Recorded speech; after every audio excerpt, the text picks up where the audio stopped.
பாதம் நோகும் என்று நெத்தை போல பூவை தூவும் வாடை காற்றும் உண்டு.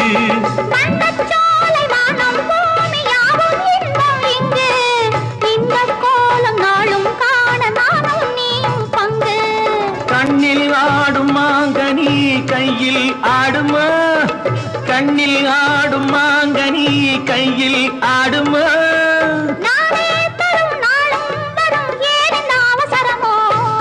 பச்சை கிளி முத்துச்சரம் முல்லை கொடி யாரோ பாவை என்னும் பேரில் வரும் தேவன் மகனியோ.